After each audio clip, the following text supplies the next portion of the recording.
Bienvenue sur le mercredi avec Sonia Kens. Comment allez-vous? J'espère que vous allez bien. Aujourd'hui, je viens avec une nouvelle vidéo qui m'a été inspirée d'une histoire de deux femmes. Cette histoire m'inspire le don de soi. Et je suis sûre que vous connaissez déjà l'histoire. Ces deux femmes s'appellent Ruth et Naomi. Ruth est la belle-fille de Naomi et Naomi la belle-mère. Ce qui se passe, c'est que dans la vie de Naomi, elle traverse des moments difficiles et elle perd ses deux fils. Car elle avait deux fils. Et puis, elle demande à ses belles-filles de s'en aller, car elle trouvait qu'elle n'avait plus rien et voulait aller se chercher sur une autre terre. Mais ses belles-filles insistent et demandent à rester avec elle. Elle dit non, allez vous marier, vous êtes encore jeune. Ce qui se passe, c'est que l'une des belles-filles s'en va, mais Ruth décide de rester avec Naomi. Ruth ne voit pas le temps qui va passer, elle ne voit pas le temps qu'elle va perdre, qu'elle ne va pas trouver peut-être un mari.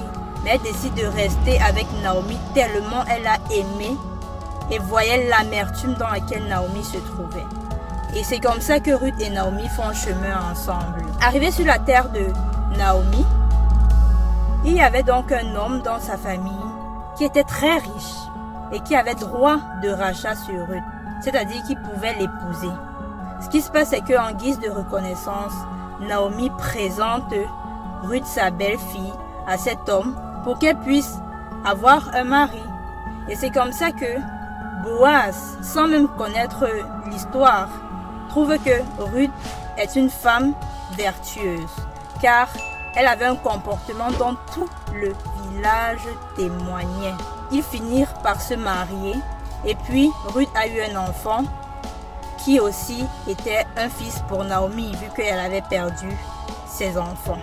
Les amis, Ruth n'a pas dit que son mariage, que son temps de jeunesse est en train de passer. Et Naomi n'a pas dit qu'elle était fatiguée pour pouvoir trouver comment est-ce qu'elle pouvait aider Ruth. Ce qui s'est passé, c'est quoi? Il y a deux choses. Ruth avait perdu son mari. C'est-à-dire qu'elle était endeuillée, elle était veuve. Mais elle a préféré se sacrifier pour Naomi, pour lui venir en aide. Parce qu'elle voyait juste qu'elle n'était pas bien, qu'elle n'était pas dans une bonne condition. Elle voyait juste l'aide qu'elle pouvait apporter à Naomi. Dans l'autre cas, Naomi, en guise de reconnaissance, voulait juste que Ruth, sa belle-fille qui a perdu son mari, soit bien. Elle voulait juste lui apporter son aide aussi. Et à la fin, Ruth a enfanté un fils qui fut aussi son fils à elle, qui pouvait combler le vide que ses enfants ont laissé. De la même façon que Ruth a pu avoir un bon mari et un enfant.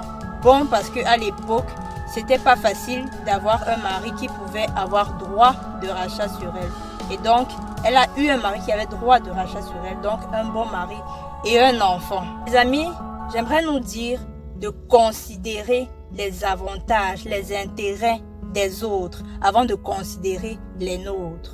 Ruth ne voyait que l'intérêt de Naomi et Naomi ne voyait que l'intérêt de Ruth. Il faut savoir que c'est dans le service que l'on peut réellement se découvrir, se déployer, être vraiment la personne qu'on veut être et atteindre les objectifs que l'on veut atteindre. Il y a un sage qui pouvait dire que vous vous trouvez lorsque vous vous perdez dans le service pour les autres. You find yourself when you lose yourself in the service for others. Ce qui veut dire quoi? Si tu veux atteindre quelque chose, si tu veux te retrouver, si tu veux être pleinement dans ta destinée, tu dois te retrouver dans un domaine où tu sers les autres.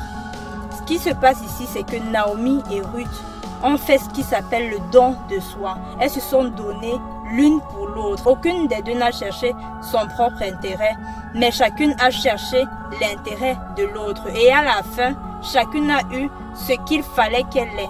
Chacune a eu son vide comblé. Les deux, en gros, dans le but d'apporter l'une à l'autre, se sont vues combler de ce qui les manquait. Et donc les amis, en agissant ainsi, vous allez donc donner du sens à votre vie. That is make your life meaningful. Car votre vie ne commence qu'à avoir un réel sens que lorsque vous aidez les autres, que lorsque vous vous mettez au service des autres. Faites aux autres ce que vous aimeriez qu'ils fassent pour vous. Let's serve others. Donnons-nous pour les autres. 4. Knowing the true and real values of life is worth the battle. Bisous, bye.